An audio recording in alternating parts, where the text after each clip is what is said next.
All right, guys, this is a slow-mo of me walking through the liquor store, and it's just, they were trying to kick me out because I was recording, so I had to do a slow-mo of it with no, nothing. So here we go. We're looking at the scotches, obviously. Killoman's a really good semi-peated scotch. They had a single barrel and a cask strength, which was really cool. That specs single barrel, and then they had a cask strength Macra Bay, which I haven't had. The cask strength's pretty amazing. Some Lafroigs right there, good selection. Port Charlotte, all these are peated, by the way. Now we're getting into some unpeated. The Glendronach, amazing whiskeys. Glenmorangie is a good baseline scotch if you're looking for that. Craig Ellicky, another good one. Yeah, there's the Dalmore. We've talked about Dalmore in the past. It's pretty good stuff. The prices weren't bad here.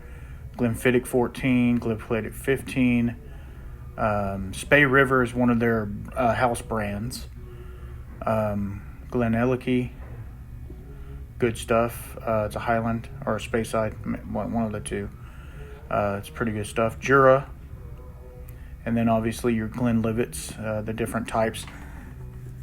12, there's a legal still edition, there's a 14, and then Glenmoray is another house brand that they have. Balvenie, that's a pretty amazing one right there. The Doublewood's good. The Caribbean Cask is excellent. It's getting more and more expensive. There's good old Monkey Shoulder. If you're looking for a blended scotch, it's great.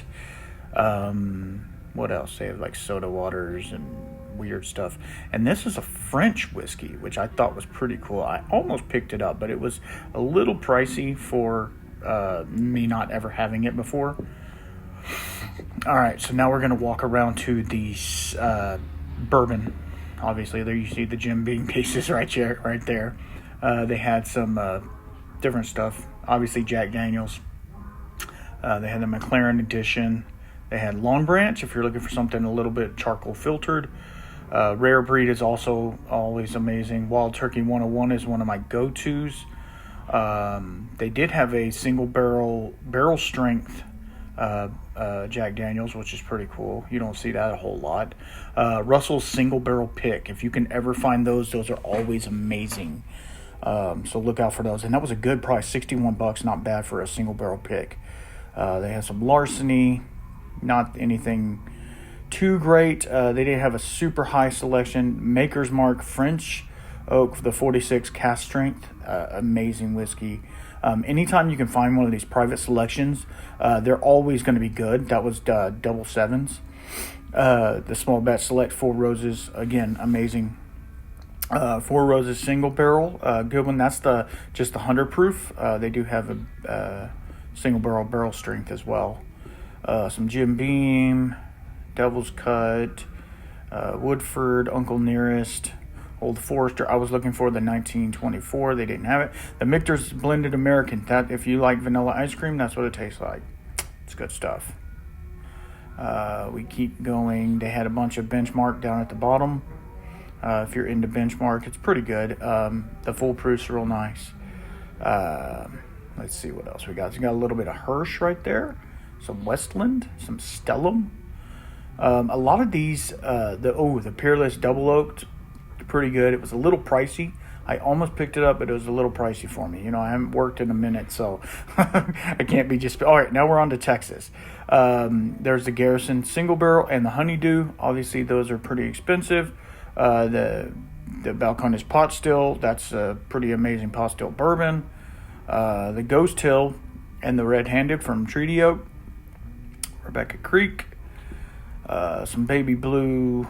A lot of Balcones. They did have a lot of Balcones. The Lineage is amazing.